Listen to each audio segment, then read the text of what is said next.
all of a sudden I looked around and we had a pretty solid, diverse group with different levels of experience, and even like the more kind of novice to the Web3 space crew that came in and helped. That perspective was massive. Well, gather round all you boomers, take a seat. I got a little story about a coin that's so neat. It's called Boomer on Base. It's all the rage.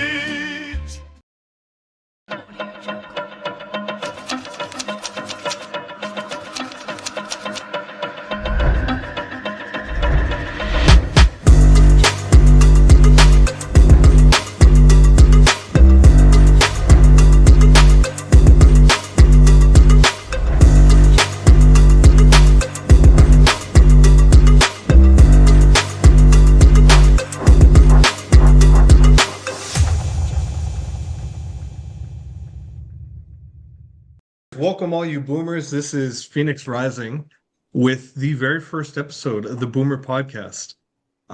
This is a foray, a new project for all of us to dig in a little bit deeper, to chat with people both within the community and outside the community, to talk about anything as it relates to being a boomer. That could be having good work ethic, staying in line with traditional values, talking about things that are nostalgic, but even more talking about entrepreneurship, on building, on kind of collaborating and working to create a better future. I think that's one of the biggest things that our community stands for. So with that in mind, we're actually joined by some OG boomers, two men who are critical in Boomer and what it is today. And both Christian and Grif are actually part of the team, the core team or I shouldn't say team, the core community that's building up the Boomer NFT project, OKBoomer. So just want to welcome Christian and Grif. Good to have you guys. Hey, thanks for having us. Yeah, great Thanks to for be putting here. us together, Phoenix. You are equally a key player in all this with the CTO and being a team lead. You're the glue for about everybody involved. I appreciate that. So I sometimes like to joke that I'm just the diversity, the diversity player. Hey, look, we're diverse, But yeah, it's good to have you guys, and I appreciate that, Christian. I mean, we've all been in this since the early days, so it's really cool seeing Boomer evolve and the community evolve, and also seeing the people involved. I think all of us are growing within the community in different ways, which is cool to see. Yeah, definitely. Definitely. I think this was a first for a lot of us with taking on this much responsibility with an individual project. And I don't think any of us signed up for it in the beginning. We didn't launch the token. We were just community members. But with that comes a lot of excitement and probably even more learning. So I don't think it's stopped since we started. And here we are in December, coming up on January 1st in a couple days. And end of April, or I guess end of March marks a year. So we've been grinding on this for a while. Yeah. Yeah, I don't think anyone realized what we were getting into when we took the project over. I'm doing it full time now at this point. I mean, Christian spends most of his time doing it. You spend all your afternoons running spaces. It's very involved. I mean, not every project is, but when you really like the community, when you like the ticker, when you see how far we can go, it makes a lot of sense to kind of pour your heart in it and just give it your all.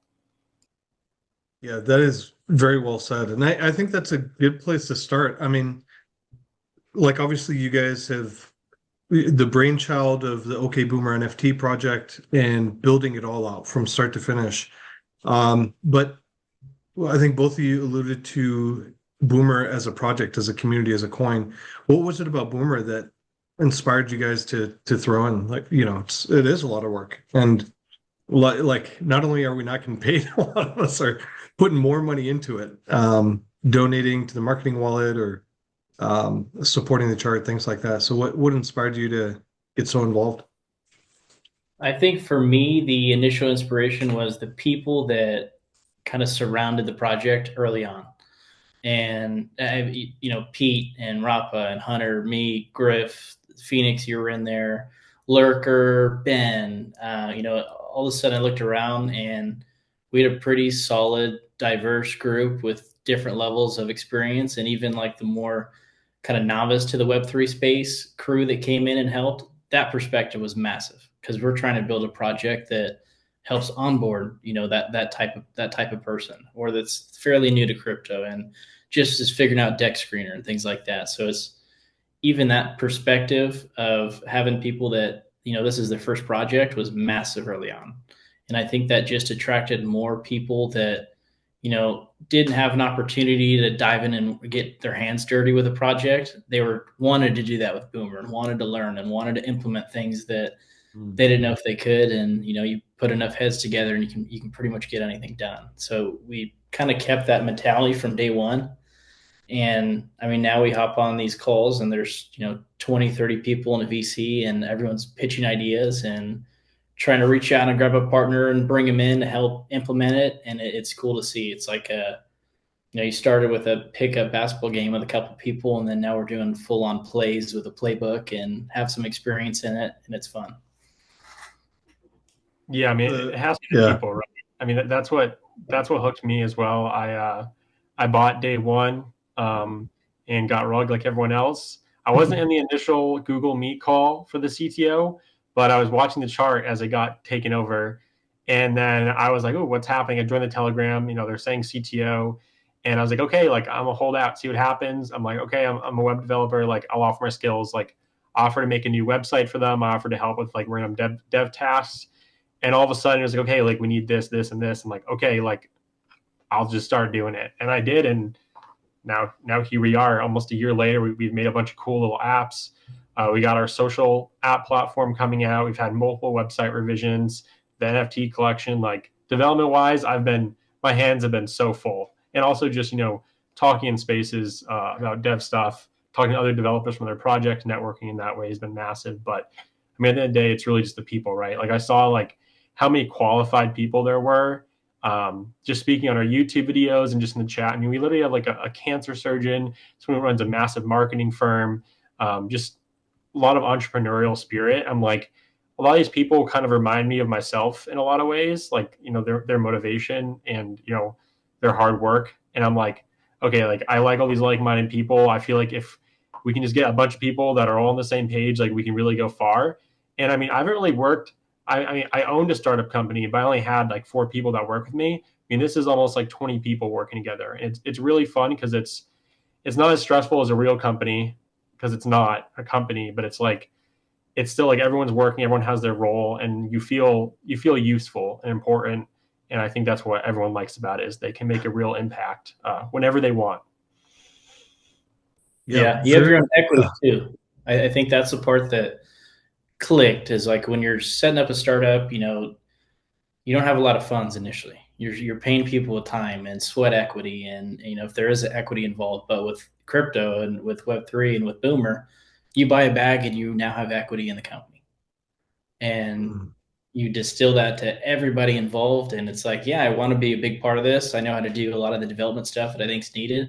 I'm going to buy a massive bag of Boomer and I'm going to push this thing because I know that I can. And you're now a larger owner of that company or of Boomer. So it's taken some of like the more startup grind ideals, but applying it to Web3 where everything's instant and immediate. And you can see it all on the blockchain. So it's very cool to see. Yeah, that is very well said. I mean, some of the things that really stuck out, one, the people, but also the mindset of the people. And I think both of you alluded to the entrepreneurial spirit that pervades a lot of the people who are here. And Grif, I really like what you said about essentially working in a startup. You've got just a small handful of people, which takes time, and then you have to make sure that everybody has integrity and is on the same page. Nobody's going to, just kind of run away with the funds in the startup. Whereas here we've got 20 people, sometimes 30 people who are working in different ways. It's completely voluntary. People can step in more and people can step away more. Yeah, it's somebody described Boomer as lightning in a bottle, and that it makes sense every single time I hear that. Every time we talk about it. And speaking of kind of volunteering and spending more time, I want to dig into because both of you guys obviously spend so much time with Boomer. Grif, you talked about your hands being full. I think what you're building, it's absolutely insane. It's mind blowing just to witness. But I'm curious about your guys's willingness and that decision to create the NFT project for Boomer. But before we get into that, I would also love to touch more on your own individual backgrounds. So, Christian, I'd love to hear a little bit more about your background, your skill sets, what you're doing before Boomer. Yeah, so I was, doing your standard come out of college, do tech sales. I had a marketing degree. Nobody trusts a 21-year-old to do any other marketing unless it's for your own company. So I was doing just traditional tech sales for the first couple of years out of college, and then I've been invested in crypto since high school, and it was Dogecoin and Bitcoin, and that was kind of my Nice. first experience. But knew from that day that I wanted to get more involved and wanted to learn more about it. So I kind of watched the startups that, Peaky and I have been involved with since we started working together outside of college, really form and shift towards Web3. So, day by day, my life started to shift way more towards Web3. And I think Boomer was just like the right opportunity at the right time and the right, timing with the market, with the right people that we immediately met on that initial Google call that made this a possibility for me to do this more full time. And I looked at this as like an opportunity to learn a shit ton, but also build something with great people. And when the opportunity lines up like that, it's something that I want to pour as much time as I possibly can into.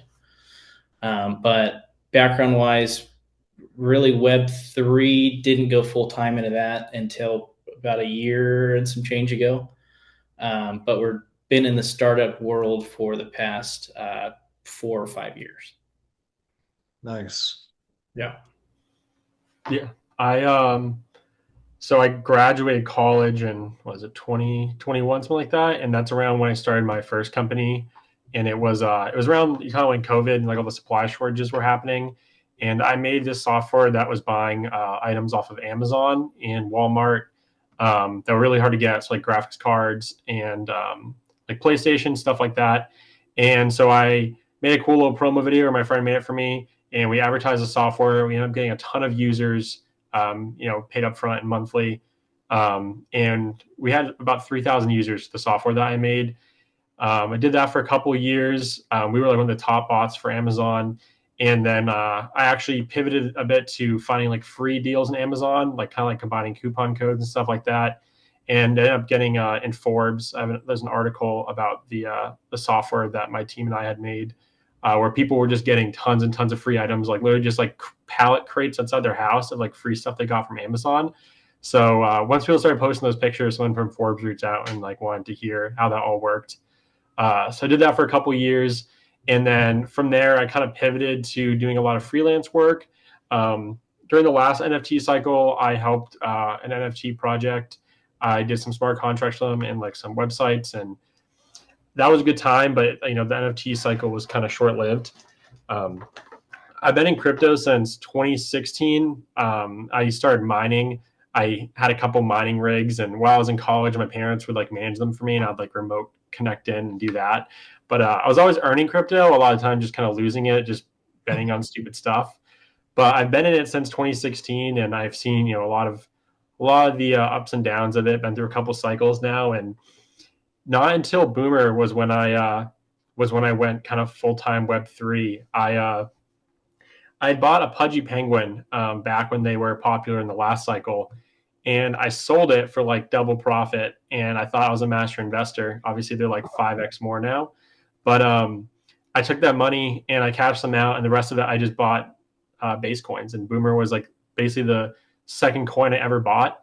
And I bought in like right at the bottom of the CTO, and everything started going crazy. I kept swing trading, getting more, and really built my bag up. And that's kind of been history since then. It just really kept me motivated, obviously being a big holder and seeing how far we can take it. Nice. Yeah, the So thing now that it was Grif. It was swing trading in the beginning. Now he said,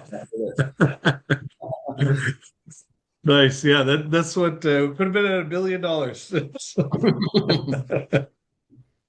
Uh, Wicked. I mean, for me personally, like on that subject too, like whenever one thing that Ben pointed out early on for me within Boomer is like every time the chart is consolidating and there is like some people are selling, some people are buying, the only thing that's happening is like more coins are transferring to true believers. So, and my take on that is if any of the core community or the Chads have been in since the early days have more, I'm all for it, Yeah. Uh, so that's funny. Yeah, one thing that really sticks out for me about both of you guys is just the entrepreneurial spirit in both of your stories. Like it wasn't, oh, I got this job, or like, I mean, Christian, you mentioned tech sales, but it sounds like you're always looking to build your own thing and kind of do your own thing, be a creator in your own life and make an impact. Um, so along that line, like what would you say kind of encourages you to think like that, or why do you want to build your own thing as opposed to like finding like tech sales? You can make good money. Yeah, and I was making good money, but it was frustrating when you go bring, $10 million in for a company and you get hit with here's your 10K commission check Oh when it feels yeah. like I was doing the work A to Z with a lot of the implementation and getting the right people interested with it. And honestly, it wasn't. I didn't go straight from tech sales to hey, here's my $1 million startup. Not at all. Hmm. I did drop shipping for a while, tried that out, failed. Um, Ran a PR firm for like emerging tech companies and startups when they're around the time where they would need to get funding.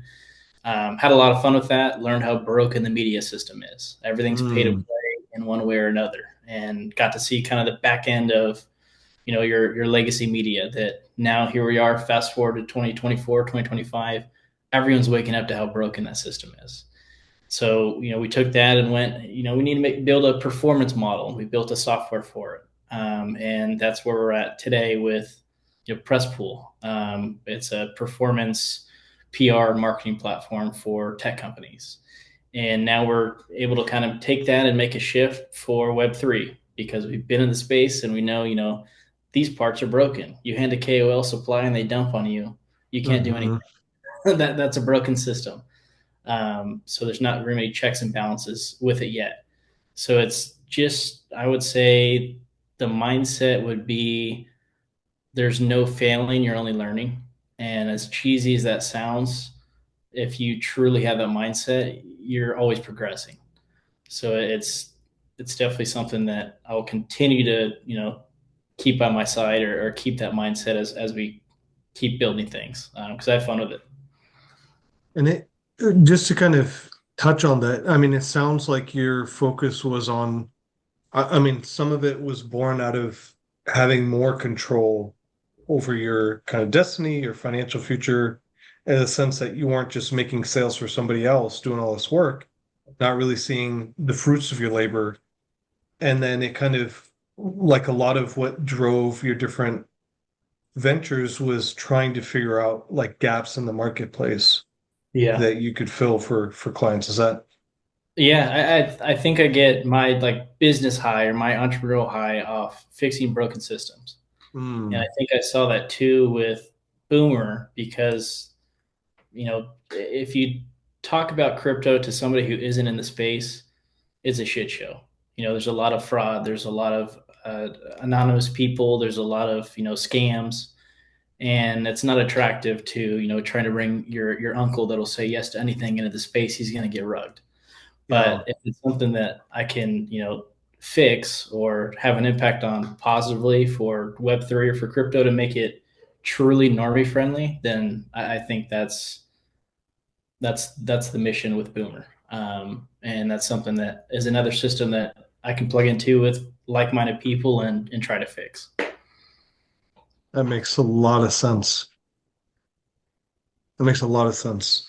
And it's yeah, it sounds like Boomer's like really is tying a lot of your own personal, which I'm glad you said that because it seemed that's definitely my experience, and it seems like a very shared kind of experience that a lot of us have who come into Boomer and kind of go balls to the wall, whether it's a smart decision or not. Yeah. Like it really ties in our experience and also the things that light us up and that we care about from a mission perspective. So yeah, I appreciate you digging into that. And you know, in a similar thread, Grif, I'm curious to hear a little bit about your mindset too, because it sounds like you even skipped the whole job thing and just went straight to building. Yeah, I actually did have a job, so that kind of was a bit kind of part of it. So I guess I'll start even younger. So like when I was 16, I was playing a lot of video games up until like maybe when I was 21, 22. And through playing a lot of games, I just kind of realized that like I enjoyed like running servers. So like there's a game I played called Arma 2. It was like a military simulation game. And they had like a DayZ mod, which was like this zombie mod. They ended up making a whole game out of it.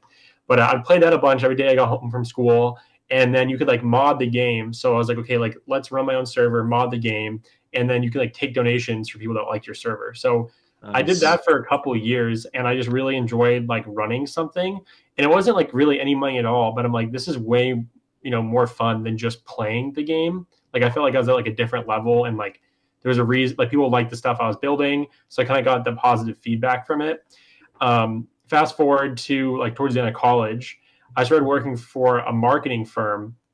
And while I was working there, I just kind of learned like how business, like it was a very startup marketing firm. So like they were helping companies that had just ideas turn the idea into like a website and then launching it and like actually making money from selling like retail products or e-commerce products, stuff like that.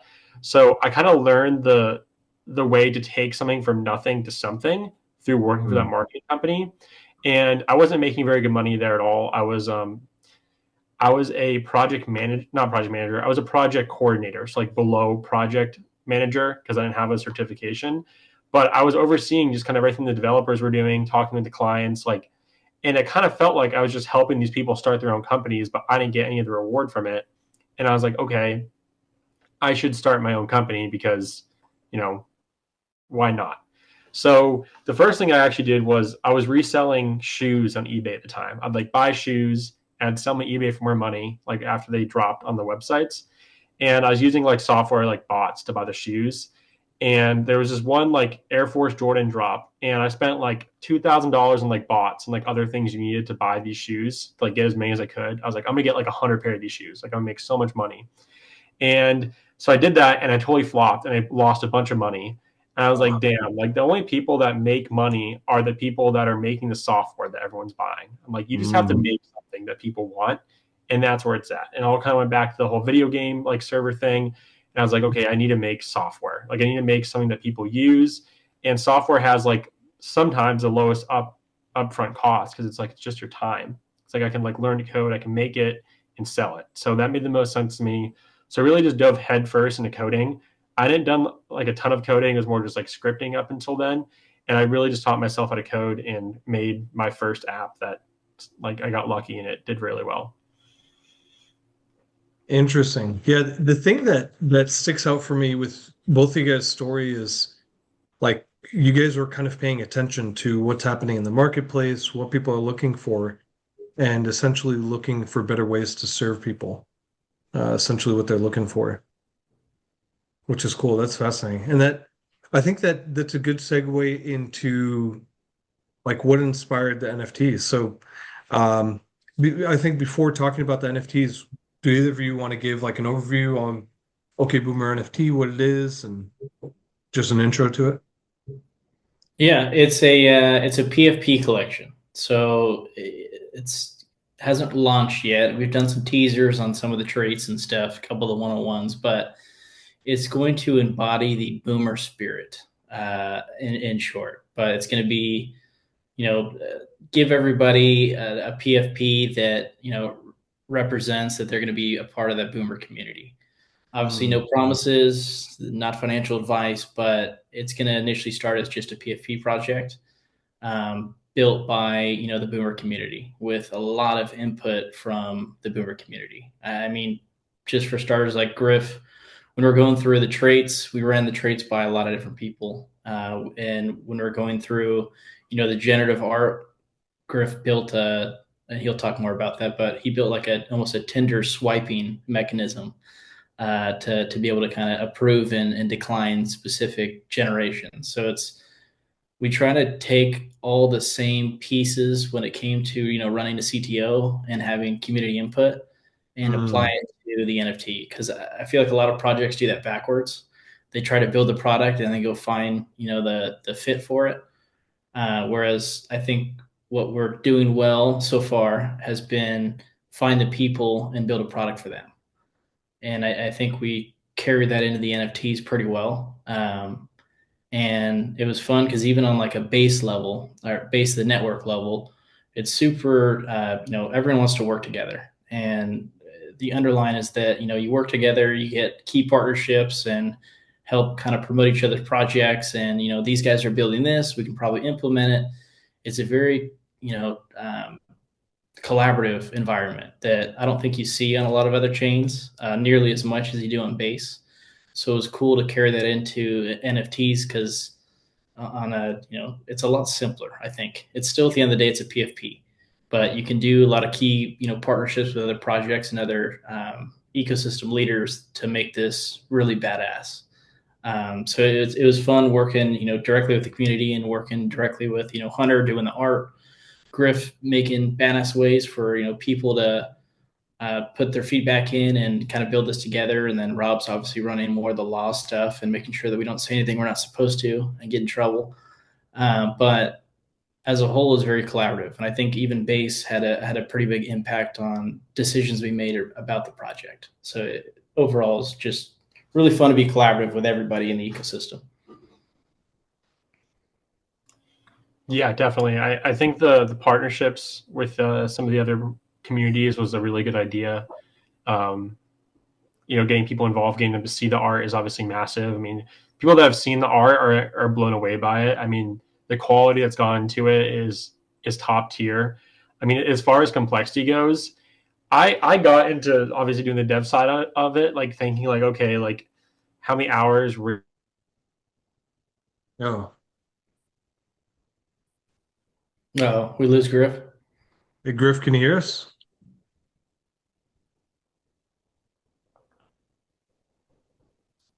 I think he was saying too much. Yeah. Feds came in. Yeah. Rob cut him off. Yeah, yeah, yeah. Yeah, the lawyers are, yeah, they're gonna like this. It's too bullish. It's too bullish. Too forward thinking. Okay, I think we'll just carry on.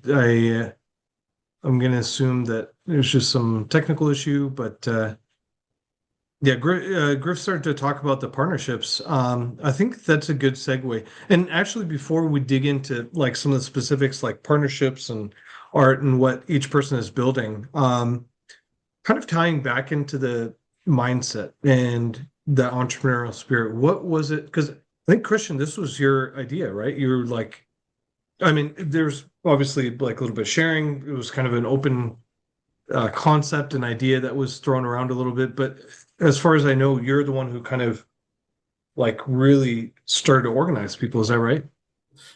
We were all, I think deep down, we all wanted to do the NFTs. I think we talked about it probably like 3 months into the CTO. We're like, NFTs would be badass. How do we make that happen? Yeah. We were way too early, but I think treating it like a business with partnerships, you're only as good as your partners if they can deliver. So it was Yeah. really fun for me and Griff and Rob to kind of assess the ecosystem and almost handpick some of the partners. And it either was based on what they're building, or who's their core team, or if they are on the team and they're attending the same events we're going to, like at Consensus or the On-Chain Summit. And we met them in person. We know they're good dudes.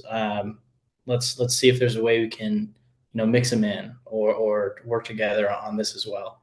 So it was going back to just collaborative with the ecosystem and having a lot of fun with it.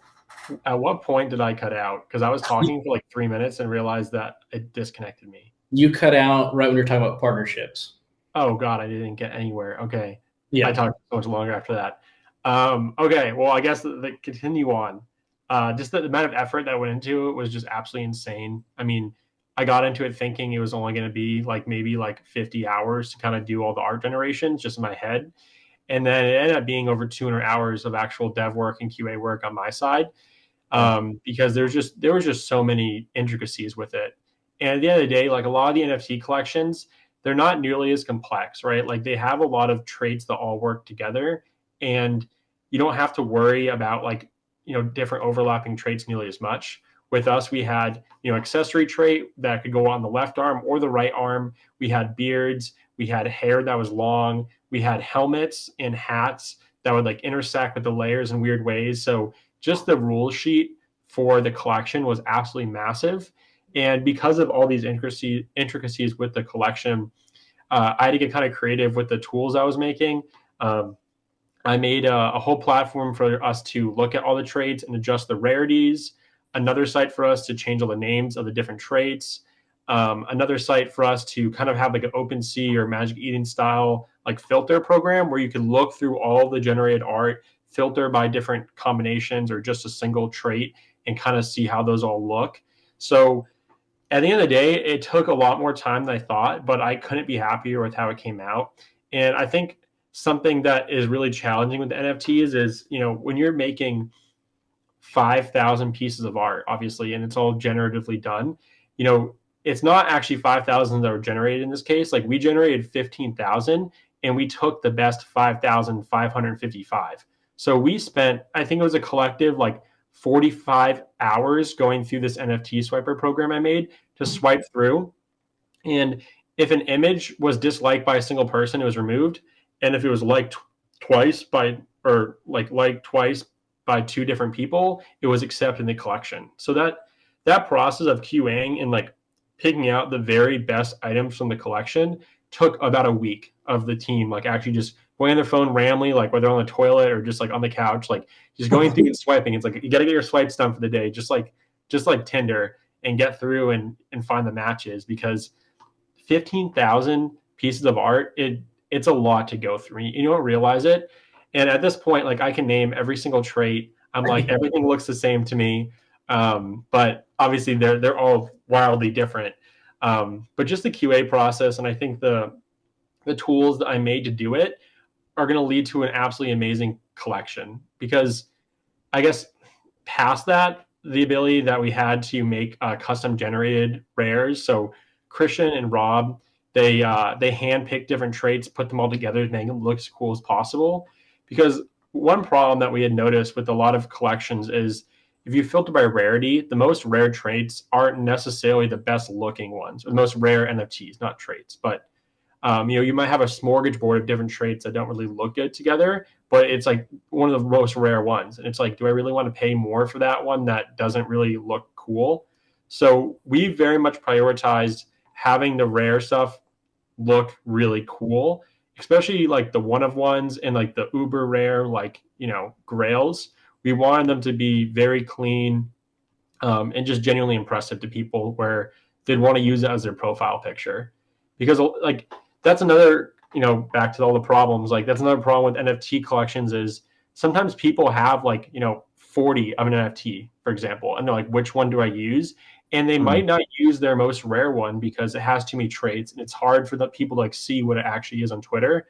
Like people want something that's clean, that is like recognizable. And when there's like 8 different traits overlapping each other, it's like, this is too much. Like people don't want to look at this. So that was a really big consideration. That's something I thought we did very well. And Grif's underplaying it. It was 15,000 down to 5,555, but that was after I think we had to be 10 generations of it, a couple hundred or a couple thousand to get to that. Oh, yeah, that was just the final QA session. There was a QA session before that we had to cancel halfway through. And then there was just a ton of before the whole swiper game was made, there was just just giant zip files being sent back and forth, like, hey, look through these, like figure it out. And I think the QA before we even got to the final QA was like almost a month long of just determining what we liked. And we X'd out some traits, and then for the final QA, we're like, okay, we actually need to make some major changes. So Rob and I hopped on I think it was like a 5-hour long call. We went through every single image, every single background, and we passed that, which was actually really smart, is we looked at multiple devices, because for example, like I have like a really shitty ultra wide monitor and the colors are kind of blown out. So like if I have like a pink background with like something that is like, you know, tan color or like, sorry, like a light, like white color, it's really hard in the eyes to look at. But like on your iPhone, it has better pixel depth and like better blacks. So like it would look better. But like something I realize is a lot of people, you know, they have Androids or they have shitty monitors like I do. Even I don't know why I have this monitor, but it's just ultra wide and cool. But like people have monitors with bad color, and a lot of the NFTs like kind of hurt your eyes to look at if it has these certain traits on them. So it's something that we really focused on in that final QA session. I didn't even tell you about this, Christian, but like I was like, okay, we need to like get rid of all this. Like we need to change all these backgrounds. Like we need to do this because it'll look so much better. Is to really fine tune the colors to be easier in the eyes, and that was a major consideration. And then another final thing was making sure that the backgrounds also looked good on all the major social media platforms. So we added a new background that was X black, which is the same color as the X app or the Twitter app background if you're in dark mode. So that way, if people are swiping through in the app, your profile picture like is transparent because you can't have a transparent profile picture. So you got to match the color. So it's like, let's just hope like X doesn't change their colors on their app anytime soon, but it's going to look really cool until they do. So there's a lot of like little intricacies that we spent a lot of time on because it's like the part of blockchain that's great is like it's forever. So like this is like a forever collection. Like even if it doesn't somehow mint out, like I'm going to be rocking my Boomer profile picture until crypto isn't around anymore, probably. So like I want it to be absolutely perfect. Yeah, I think when we first started, we had all those all the crazy backgrounds, and on paper, I was like, oh hell yeah, you know, we'll have the lawn, we'll have the bowling alley, we'll have bingo night, and then we started putting these together and slapping the actual character over the front, and we're like, I can't even see this guy. The background's it's way too much. So on paper, it's a lot less work than when you actually get your hands dirty, per usual. 100%. I mean, one of the big oversights we had with the initial, not even generation, but we initially got the art was all of the images, they were looking to the left, right? Was it left? Yeah, they're all looking to the left, but people's profile pictures generally are always looking to the right, like on social media, because it looks like their profile picture is looking at the text. And it got brought up to me and I was like, wow, I did not notice that. I'm like, if we released it like that, I honestly think it would have really bothered people because I just didn't think about it like actually in that profile picture section. So it was just, there was just a million different things that I never expected, but it was always cool. Like it always kind of goes back to that mindset of like it's all like kind of a game. Like you want to make, like you can die on the game, right? You come back and you like beat the level. And like that's kind of how it felt. Was like, okay, like you found this problem, we're gonna fix it, and now it's better. And like every single batch, I kept saying Christian and Rob, it was like, okay, they're getting better, they're getting better, they're getting better. And eventually, you're like, okay, like we can do the final generation and QA it. So it was a multi-month long process. People were asking when mint. I wanted to know too, and now we finally have the January 4th date. So I'm excited. Oh, I think I froze up there. That is insane to hear like Grif, to hear Christian, to hear a lot of what you guys were doing in the background to QA to make sure everything was clean, to take into account all these different considerations. I mean, something as nuanced as, hey, this kind of annoys my eyes on this specific type of monitor that might not have as much depth with the pixels. Like that, that's a lot of detail. And then thinking about like the X background, like, well, I know just for me hearing this, like a lot of it, it adds so much depth to the whole collection. But more than that, I mean, it really highlights like how much work this actually takes because you can see a collection at the end of the day, and it's like, oh, these guys just made some pictures and put it out there. But no, it was a lot of consideration. There was initial art creation, then a lot of things had to be flipped from the way that the PFP was facing, the characters were facing, to different colors, to different traits that were taken out completely. One question that comes up is as you're like, you guys are very detail oriented and also thinking through like what's the end user experience through all these different art pieces. How did you start to decide that, like, hey, things are good? Like, what was that? What did that transition look like? Where it's like, okay, we're going to change this, up to like, hey, we're actually in a good spot. It's when we stopped seeing errors, like Mm. genuine errors, right? Like this trait was overlapping this one, or like this hat doesn't look good with this hair. When we stopped seeing the errors is when we started focusing more on like the actual like aesthetic of it, I'd say. And then like, okay, like this trait should be more this trait. So like towards the end, I add like multipliers. So at the end, I was like, okay, like if it's a spacesuit, it should be more likely to have a space helmet. Or if Mm. it's a tuxedo body, it should be more likely to have a top hat. So once we stopped seeing the errors, then I kind of moved into, okay, let's add multipliers to make certain stuff go together more often. And once I did that, we did that second to last generation, realized the backgrounds really need to be improved and kind of clean up a little bit there. And then that was the final one. But realistically, it was when we stopped seeing the errors, because the individual traits themselves are beautiful, but it was just the combinations that were the challenging part. That makes a lot of sense. And I really like that analogy that you gave of kind of a video game, like dying in a video game, because when you're working on a project this big, you've got other collaborators, everybody's in there. I mean, literally just volunteering time.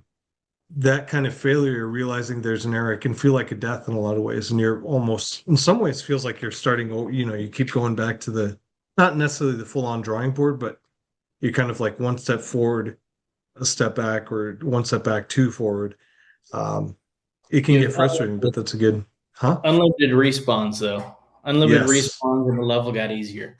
And it really was, I Yes. think that gave all of us the energy the last couple of weeks was, hey, here's a list to look over. We look it over and there's minimal errors and it looked great. And I was like, all right, hell yeah. I at least can see 50 that are perfect. That's 1% of the collection right there that I know we have locked down. So it's just doing that, repeating it, doing that, repeating it, until, we had a collection that the community could review. That makes a lot of sense. Speaking of like some of the like all the different parts that you were working on, what was for each of you, what was your favorite part of this whole process? I think my favorite part initially was coming up with some of the traits together. I think that was fun. And as they'll come out, you guys will hopefully laugh at some of these because they're pretty hilarious. Even like down to the names of some of the traits, we're thinking deep on that to make it either comical or relatable or tied into Boomer. So the initial traits was fun. Working with Hunter directly was fun because it's almost like magic. You have an idea in your head and you send it to him. He gets with his art team, comes back, presents it, and you're like, oh, that's actually better than what I thought it would look like. Hell yeah, perfect. The other part I think that I had the most fun was partnering with the other communities. And, base NFTs definitely had a run initially when base popped off. But I don't think we've seen a full NFT season on base yet. So it Mm. was fun kind of hearing everyone's perspective. And as you know, new ERC XYZ W12345 comes out, and you can do a full breakdown of different NFT styles. But hearing everyone's perspective on where the market is and how we can collaborate together and realizing how collaborative everyone wanted to be was also really fun. Because at first I was like, all right, my goal is I want to get 10 solid partners and we're going to be able to work together on this. And I think now we're like 25 partners. And each Wow. one of those was a phone call with their team and breaking down and showing them kind of a sneak peek of what we're working on and hearing kind of their perspective on the market and if they're going to be doing an NFT launch and what they're thinking for theirs.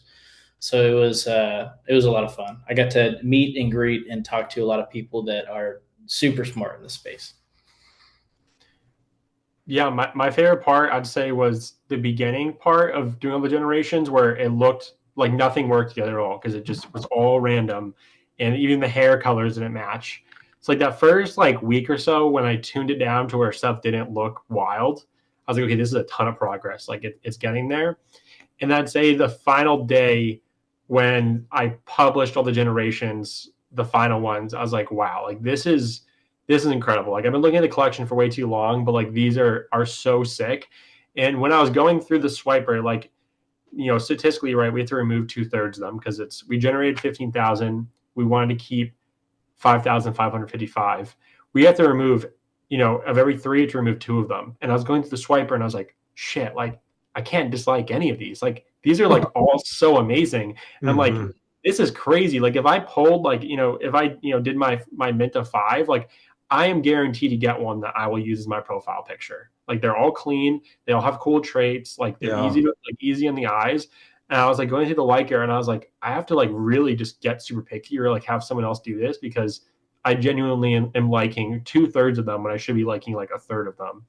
And yeah, it was that was probably the most exciting part because I was like, okay, like I'm having trouble disliking these. And it's my job. Literally my job right now is to dislike these pictures and I can't. So yeah. I had fun with the one-on-ones too. That was fun. It was like I almost felt like a reward at the end, being able to kind of design some of the one-on-ones together.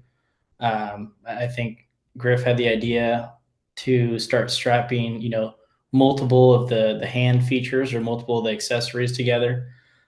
So like one of them is it's a fuck you up only. And it's got like the arrows going up, background of green candles, and instead of one blurred out middle finger, he's got two, and he's just completely diamond out. But it's just funny. Like we got really creative at the end with the one of ones. Boomer God is one of them, Anon, and I think that kind of sparked the idea of the black background, remove some of the logos, and he looks like a member of Anonymous. So we had a lot of fun with the one of ones at the end too. Yeah, the one-on-ones are sick. Like they're very distinct. They kind of capture like a whole idea within each of them. Very completely. Like the up only fuck you. You haven't even seen the fully illustrated one of ones yet either. There's I don't think so. I don't think we've shared any of them. I think only like 3 people have seen them. Yeah. Yeah. There's some fully illustrated, like 100% unique everything one of ones, and those ones are just absolutely insane. So yeah, people are going to be really happy when they see it. And you're going to know it's the one of one. It's not like a question on some like, oh, could that be a rare one? Like the top 200 generative, they're rare. You can look at them, they're rare. And then like the one of ones, there isn't another one like it. And for a fact that it isn't. There's not another one that matches that. So it's cool. The super rare ones you're going to know are rare.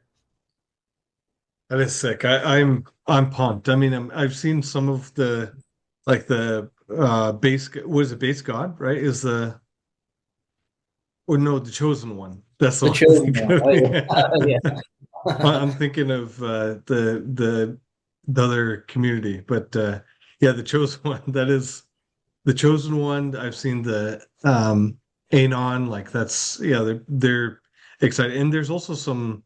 I've been sharing actually with other Sikhs because there's quite a few with the turban trait for the Sikh turbans, and people are like, it's brought people into the Boomer community who like, I just see a Sikh and crypto. I'm like, hey, have you seen this? And they just join our community. They're like, oh, I've never seen anybody. We try to check off, somebody from as many groups or ethnicities or, diversities we possibly could. Even we got one. It's a little boomer, and he's in a studio getting ready to drop some bars. So that's one sick. Of the. Are we covering all the genders too, or just sticking with the 2? Of course, we got some lady boomers in there. They're I think we have 50 lady boomers that'll be part of the collection as well. Nice. Okay, but we're staying away from the other 78 or however many. The NFTs can identify however they please after the Well said. If that empowers someone to mint a lot of them, then they can give them whatever pronouns they want. Absolutely. Yeah, okay. Well said. Very well said. Wicked. So yeah, and there's a few things that stuck out to me. Regarding the traits in general, like how did you guys come up with the traits? The traits was, I think we started with an Excel sheet. It was a Google sheet, and we just started listing as many as we possibly could that we think would be funny or relatable or Lawnbow, or some sort of play on words that we've used the past year with Boomer. We tried to like embody as many of those as we could. Keys to the Lawnbow and things like that we could sneak in. Grill God was another one, and it's literally like completely exoskeleton, looks like a dead Boomer, but he's holding up a spatula with a chef hat on. So we tried to we try to get pretty crazy with the traits, but it really started from a Google sheet that a bunch of us had access to. Wicked. Okay. And kind of coming back to, like, we were talking a little bit earlier about mindset and about your guys' approach. I want to just dig in a little bit more onto like well, I mean, essentially nobody here, like whether you, Grif, Rob, or Hunter, nobody's had experience creating an NFT project before, right? Hunter has had experience helping with some of the art of another generative project. Okay. But besides that, this is my first stab at it. I've owned NFTs, but never created a collection, but knew I wanted to. So I jumped on the opportunity as soon as I saw that. Yeah. I had previously done everything except for the generation part of it, like except the art. Like I'd done the contract before, but someone else had done the art. And I'd done the website for like minting, but now people don't even mint the websites. Like they're all like on launch pads now. Oh yeah. I've done all that before, but never the generation part. So I really just did the hardest part now. Yeah, yeah. You're 150, 200 hours. Yeah. So with that in mind, I'm curious about like the mindset, and I mean, whatever makes sense for you guys to talk about. What I'm curious about is like, you saw this opportunity, the NFT project, no real experience to own it from start to finish. Could you walk us through like what it took internally to kind of even decide, like when I think about starting a project like this, it's like where do you even start? How do you decide what's worth working on and what's not? How do you decide how to dictate or tell where to put your time and energy versus what to kind of ignore? Well, I think in the beginning was knowing what I can and can't do. Okay. I'm not a developer. I knew I was not going to be able to help with any of the contract stuff, and that's where Grif stepped up and went above and beyond. But I like to be creative with art. I like to paint and draw outside of whenever I take my eyes off the screen. I like to do stuff like that. So I had fun with doing the individual traits and working directly with Hunter to fix some of them early on and craft this thing A to Z. And you can keep track of that on a spreadsheet. Thank God for me. Otherwise, it would have been more of a beast. And then the partnership stuff, I do a lot of that with work outside of Boomer. Are both the businesses that I've built have been heavily partner related and bringing the right people together and having those two sides communicate to make the end client happy. So I wanted to do that with this project as well and get as much input as we possibly could from people that had a lot more experience in it than I did. So I think just opening it up to what went right, what went wrong, what would you have done different with existing projects helped a lot early on. I know that NFTs, when you think NFTs, you think like Bored Apes or like this last cycle, like Milady did really well. And like you look at their generative art, I have a huge respect for how they did it now after running through it A to Z.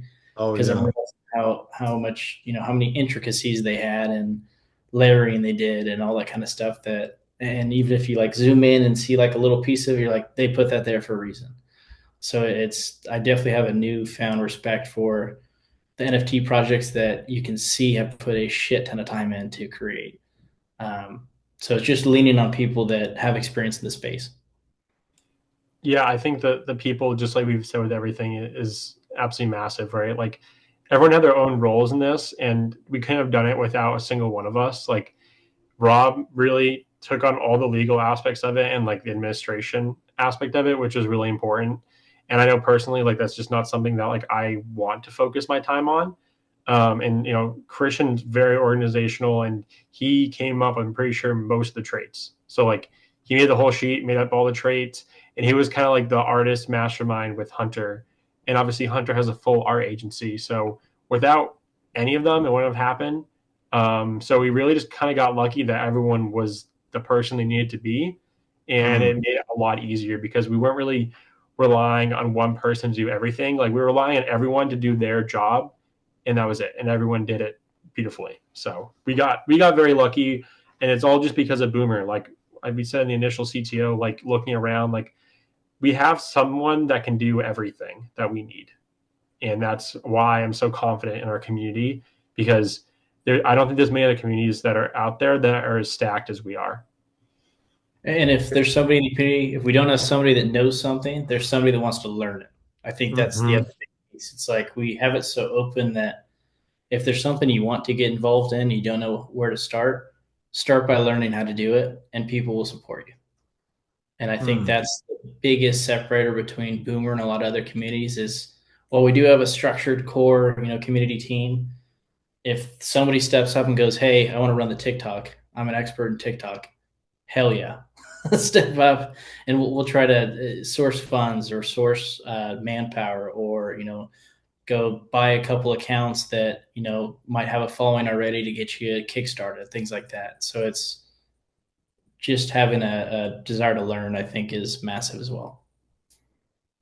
Yeah, that is very well said, because it kind of my follow-up question I had, Christian, you alluded to what we can and can't do, and I think for a lot of times in a project like Boomer or any kind of NFT project, Web3 project, I think it can be easy to get overwhelmed, to think that, oh, I don't understand contracts, I don't understand liquidity pools. There's not really much value I can add. But in your case, like you had experience with partnerships and you were curious enough about the art, you weren't necessarily creating the art by hand, but because of your interest and previous experience, you were able to just bring that in. It sounds like you just were looking for kind of gaps within the team and bringing in your own experience and curiosity to just benefit the project. Okay. I think we're all curious. We all wanted to see if we could pull this off. And we brought it up early and didn't have any of the resources, and our market cap was sub, $1 million, and we didn't know what the hell we were doing, or early on. But as we all matured with this project and in the space, I think we're a lot more eager to take a risk and learn and work together, because I trust all you guys too. That's the other part with the Boomer community. Everyone's pretty distilled with like transparency as a key, value that we carry in everything. And that's something that was a huge impact on the NFTs in particular. Yeah. Yeah, very well said.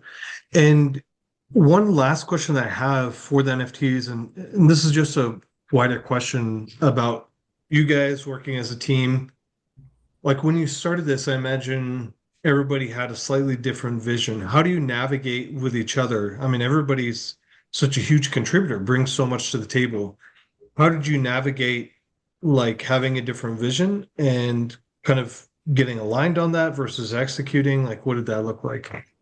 I think we kind of got lucky because I think all of us are very open to feedback. And I don't think at any point anyone got butthurt about a single thing that was said, right? I mean, Christian came up with the ideas for the art, and Hunter made the art.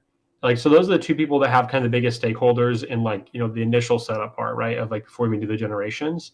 And I mean, there was a whole trait type called power ups that, probably took a lot of time for Hunter to do. And I'm pretty sure, Christian, you thought of those, right? And we flopped those. Literally before even a full generation, before like even like an hour of me generating them, I'm like, these look like crap. Like, we're not doing them. And everyone he said that verbatim. And I honestly, I looked at him again, I go, the idea was there. We tried. Let's dump them. It's just like, that's just like something you learn. And I think it's good that we kind of all have that same entrepreneurial mindset, is like, you just need to accept you're wrong sometimes and just move on. Cause like a lot of times you build stuff and you think you're building it because you like it, and then no one uses it, and you're like, what went wrong? It's like you didn't build it for the right person. And like a key part of being successful is realizing that you're wrong, like often, And if someone's telling you you're wrong, or in this case, two people have said like, okay, like this doesn't look good, like put your pride aside, like it's for the best, like let's just scrap it and let's move on. And like I don't think there was a single bit of pushback on like genuinely any part of the process, because we just all wanted to look the best. I mean, we also scrapped a whole different skin color. There was a blue skin color, and we're like, oh, like doesn't look good, scrap it. I mean, the backgrounds, like there was so much time put into some of these illustrated backgrounds, and we scrapped so many of them. So it's like we all just kind of realized, the QA and like the comments we were giving were all for the greater good. And it's not because we didn't like the work. It's like we just want, like, all this time is going into it, like it should be the best it can be. And if like this piece that's in it doesn't look good, it takes away from the whole collection. So like your work is actually worth less if you keep those things in there that you're like desperately holding on to. So let go of them, let the collection be as good as possible, and it's better for everyone. So like everyone just luckily has that same mindset, I think, in Boomer in general, not just the NFT part of it. And it really just kind of helped us just fly through everything and eliminate stuff. And everyone just kind of had that executing power, which made it easy. Yeah. No ego. We left the egos at the door for this one. Yeah, that's to the no ego point. Like it sounds like everybody's interested in growth and learning. And when you're interested in growth, when you're interested in the best outcome, you almost get more hungry to find out where you're wrong. Because when you find out you're wrong, it's an opportunity to grow and to evolve, to get better. Versus it's almost like when you're wanting to grow, like it's almost more annoying to be told like, hey, this is amazing, it's amazing. It's like, okay, cool. Yeah, but I'm not getting better. I'm not, like, the project isn't improving by just pumping each other up, blowing a hole up each other's asses or hot air, whatever. I don't know. There's some kind of saying with blowing hot air. Yeah, that's it. Yeah, there we go. It's true. Yeah, like you don't get anywhere when life is easy, right? Like you'll be pushed outside your comfort zone, because if you're doing everything right, then you're not learning. So like it all just kind of goes back to that. And we'll just kind of all of us kind of have that same mindset, which is why the Boomer team, the Boomer core community has been so successful, and the Boomer NFT, team development wise was so successful. Is just egos aside, let's just learn together and build. And it's less stressful that way too, right? Like at the end of the day, like we're all doing Boomer in our free time. Like there is no contractual obligation for me to develop, or you to do your spaces, or Christian to plan things and work with other communities. It's like we're doing it because we want to be here. And the only way to encourage people to do stuff is to let them feel comfortable in doing things, making mistakes. So yeah. Well said. Well said. Awesome. This has been a pleasure to really dig into the NFT project, into your guys' process and your guys' backgrounds. There's a lot of things that I learned just about you guys and your backgrounds, which is cool to learn about. I do want to give an opportunity, if there's something else that you guys want to add or that we didn't talk about, feel free. Like this is there anything that we didn't cover regarding NFTs I really or your background? Rob was here to kind of talk more on the legal aspects. I don't know if you're going to call with him after or something like that, but it would be interesting to hear what he has to say in regards to kind of just the legal aspects. I mean, I learned a ton just from the calls that he took calls and just kind of briefed them up for us. Like we didn't have to be on many of them. He kind of just took the reins on it, which was nice. Yeah. But there's a lot of considerations that go into NFTs legally. Like if you want to do it right, if you're in the US, I mean, it depends where you are, but in the US, things are a lot more strict, and people don't really care about laws in crypto, it seems like a lot of the time, and they don't consult anyone. And I'm glad we did, because it gives us, better, mind space to be in, not worrying about, 2 years down the line, am I going to get in trouble for what we're doing? It makes you're ethically doing the right thing too, right? Because it's like you're getting legal counsel, like, hey, what can I say? What can I not say? Like, no false promises. That's why there's no roadmap. We don't promise anything. We deliver more than anyone. That's been the motto since Boomer, rolling into NFT projects. And at the end of the day, promise nothing, deliver everything, or whatever, however you want to say it. Like, it's the most fulfilling way to work, I think, because you don't have people constantly asking you, when is this going to be done? Or like, when, like, where's the roadmap? Like there's no liability of having to do things, and it makes it a lot less stressful, because like you've said, like people are doing this in their free time when they want to do it, keeps it low stress, and it keeps the expectations where they should be for everyone. Yeah, I would have been a liability nightmare if Rob hadn't steered us in the right direction early on. Even some of like the posts that I had lined up and some of like the ways to engage with some of the partners and incentivize mints and things like that. I realized about 90% of it was illegal. So he definitely steered us in the right direction with that. If he had met with them, 2 years from now, the project was a great success. I'd be staring at it, sitting next to CZ. He's actually out of jail now, so he'd probably be at like a casino right now or something. But Calling him up to bail you out. Yeah. Hey. Yeah. Yeah. Yeah, that is well said. And I mean, it's interesting too, because I just saw another big project where kind of there's like a big personality behind it. And he's sitting there on Twitter telling people literally, this is the biggest, most ambitious, set your targets higher. We're not going to 10 billion, we're going to hundreds of, I mean, literally directly Yeah. making, I mean, it's straight up making promises. And yeah, I'm glad you mentioned Rob too, because Rob especially is someone who works. I think both of you guys are the same way as well, but Rob works very quietly in the background. I mean, he's not just personal time spent into the project, understanding a lot of the legal pitfalls and summarizing them and clarifying them for everybody to be able to act on, but also the money that he spent. I mean, he just keeps opening up the pocketbook and he's like, okay, well, I'm going to spend on this purely for the benefit of the community. I mean, of course, he's grown his bag, and the rest of the money that he spent has been pure donation. And he's learned a lot, has done a lot in the background. So yeah, hopefully we can lock down a time to chat and dig in a little bit more into the legal side and his experience growing Boomer and with NFTs, because he's got, like you said, he's done a lot and he's got a lot to share. Yeah, we got to flip flop one of these too, and do a Phoenix interview. We're more than due right now.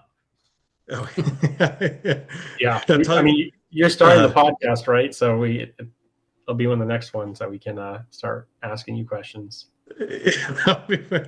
What it'll be what not to do, how to look good doing what not to do. Just play the diversity card over and over. But yeah, that'll be fun. There's just so many amazing people in Boomer. There's so many people, like when we all connect, we get a chance to chat a little bit more in depth on VC, on spaces. It's always fascinating. It's always inspiring. And it's interesting. Like Stones is somebody who's been involved in our community. I mean, he's, I think, in Nigeria, some like random village in Nigeria. And like just hearing about his mindset, seeing him start to create content and creating this branding of his own, and the way he's thinking about things, it's like, holy shit. Like he's just making shit happen. So it's cool to run into all the different people here. Yeah, the community is absolutely wild, which is why, I mean, we put so much time into doing the collection, and why we foster it so much. I mean, the four of us or three of us here, like we're always here. Like we're in every space. We're doing everything you possibly can because we know we have lightning in a bottle. So I'm so excited to see where we go this next year. Yeah, well, That's gonna be huge. Yeah, very well said. And I think to close it out, I'm curious to hear like what Boomer, we all talked about it a little bit, and you guys alluded to the community, things like that, but what does Boomer mean to you? What does it mean to be a Boomer? I think to me, what it means to be a boomer is being adaptive right now. I think the boomers, quote unquote, that are stepping into crypto are already so uncomfortable with the space. So the boomers that are stepping in are the ones that want to learn and are adaptive and are collaborative and want to work together, because it's a foreign space for a lot of boomers. And I say boomer, that's pretty much anyone who's over 22 in the space. You're a boomer. If you've had multiple cycles, you're a boomer. Or if you're new to the space altogether, you're a boomer. So it's it just come together and learning. you stole what I was going to say. I'll let you go first, and I regret it. But it really just means like the more I thought about it, I mean, it really just comes down to like the want to learn and like collaborate with other people. You know, that's what the whole community's kind of been about. And what's so special about it is everyone wants to learn, everyone's open minded, and everyone wants to do something.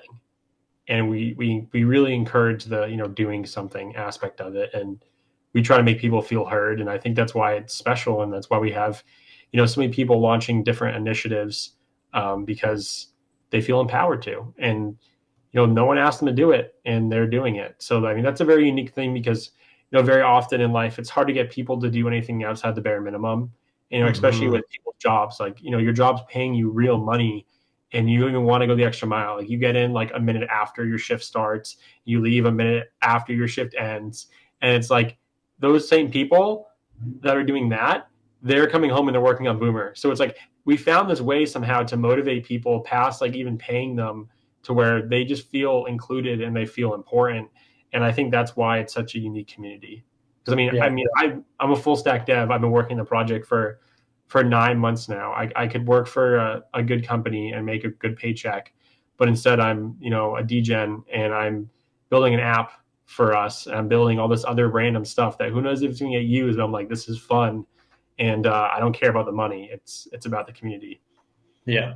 And I think the community knows too that because we're taking such like a true CTO approach to all of this, we don't have the main lead KOL that everyone leans on, or the Mhm. pacifier influencer that, you know, is pretty much front run the entire project and is their liaison between them and the rest of, you know, crypto Twitter.